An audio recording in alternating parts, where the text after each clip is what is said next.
Welcome to Glasgow Rangers Nation with me, your host, Owen James. Guys, channel that brings you your team every single day. We try to keep ourselves over all that is going on with the greatest club in the world. That's right, with all that's going on at Rangers. So we know that the stadium is out of use probably until the start of October, something that the board have singularly failed to keep the fans updated on.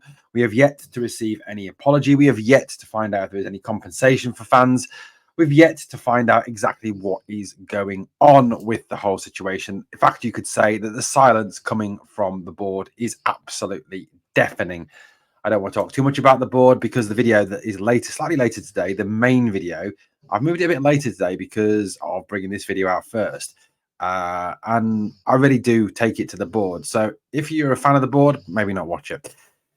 Anyway, so it's emerged that Hampden is now looking increasingly like the venue where Rangers will play their home games until Ibrox is ready. How do we know this? Well, in the know sources have suggested this is the case, including Rangers Review, for example, backed up by Heart and Hand, obviously club partners, people who are involved with the club on a regular basis, who speak to the club on a regular basis, who are obviously more popular with the club than someone like me who speaks my mind.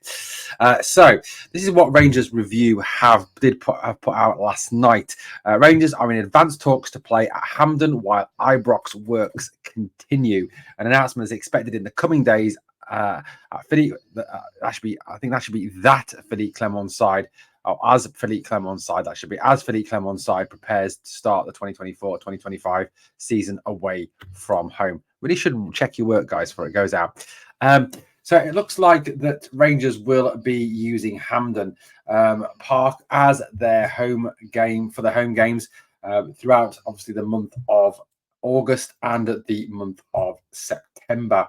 So that means that the Champions League qualifiers will take place at Hampden Park, as well as obviously the home games against Motherwell, Ross County, and Hibernian. Now, realistically, I am not really that worried or concerned about playing Hibernian or Ross County or Motherwell, because if we truly have an aspiration to go on and actually be successful this season and win trophies, then we should be able to beat Hibs, Motherwell, Ross County on a public park in the middle of Glasgow, or in the middle of Wishaw, or in the middle of Motherwell, or in the middle of Dalbeattie, or in the middle of Ayr. No matter where they pick to play, we should be able to beat them. So it doesn't really matter for me as much on that one. Hampden Park obviously has a capacity that is a little bit bigger than Ibrox. So it will obviously mean that all the fans that do want to attend the game are able to attend the game. So that is a positive there from that. Now, we obviously, it is far from ideal that we're not able to start our league campaign at home. I'm sure that we'd all rather be seeing the boys running out at Ibrox. We're simply the best blaring round Ibrox rather than Hampden Park. There is obviously going to be on costs for this, the cost of rental for the National Stadium, compensation for Queen's Park, money for returfing the pitch. So, the whole situation where Rangers have tried to save money by using cheaper steel or delaying in ordering of steel, is actually going to end up costing them probably more money due to the fact they've got to rent another stadium until Ibrox is ready. Now, what really hurts us, though, is the Champions League. Look, I've spoken about how fundamental the Champions League is to Rangers in terms of that £60 million, how vital, given the fact that we've been told pretty much that we have to sell to buy, there's not a great deal of funds there for this rebuild. That 60 million from the Champions League is probably, well, not no probably about it, is extremely vital to bring into the club. The situation is this, if Rangers were to not qualify for the Champions League and were to drop down into the Europa League, they can expect a take under 20 million if they don't obviously win the trophy, whereas Celtic are guaranteed another 60 million, putting them even further financially ahead of us, which is, really quite dangerous, putting Celtic in a massively stronger financial position than our club. We've still got to see the same situation where when this announcement is finally made over where we are using for our home games, I'll get back to the Champions League in a minute, that I want to see the board not only come out and be clear with what the situation is, be clear with the ticketing arrangements, be clear with any compensation, but also, more importantly, I want to see John Bennett sit there and apologise to the fans for the way they've treated us over the last few weeks, the fact they've said nothing, the fact that they've kept us in the dark, the fact that they have been silent and almost arrogant in their approach towards the supporters.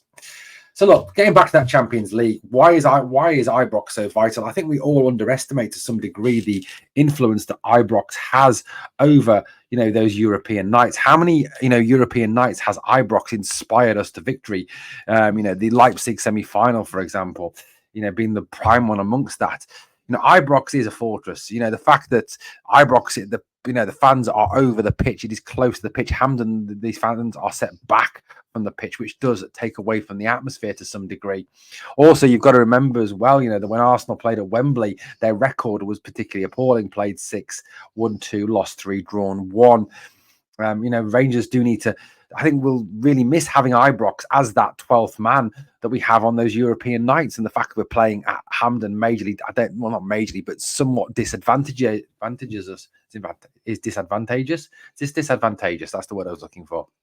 So, look, on the whole, whilst I welcome the fact that it seems that this is finally going to be cleared up, that we will be using Hampden, that there is something clear for the fans, and fans can start to plan in terms of trips, obviously up to Glasgow for games, whether they're coming from Northern Ireland, whether they're coming from England, whether they're coming from different parts of Scotland, or whether they live in the city of Glasgow. I think it is preferable in the long term to Murrayfield because of the fact that, number one, Murrayfield is in Edinburgh, Hampden is in Glasgow, and obviously, as we get towards the autumn internationals, the pitch will be marked up with different markings, different goalposts, and that obviously is an issue as well. So look, it looks like it's going to be Hampden. It's good that it's finally sorted. Bad that it's taken so long. Bad that we still haven't had an apology yet. But that's where we're at. Okay, guys, there will be a video out very shortly, next couple of hours or hour or so, talking about that tweet that went out last night, talking about the fact that there's no signings imminent, talking about the fact that it seems that transfer business has been suspended for now, and talking about whether the board are actually backing Philippe Clement. If you're pro board, perhaps don't watch it. Right, guys, thank you for watching Glasgow Rangers Nation. As always, on the way out, if you could smash that like, and always remember, please never forget, we are the people.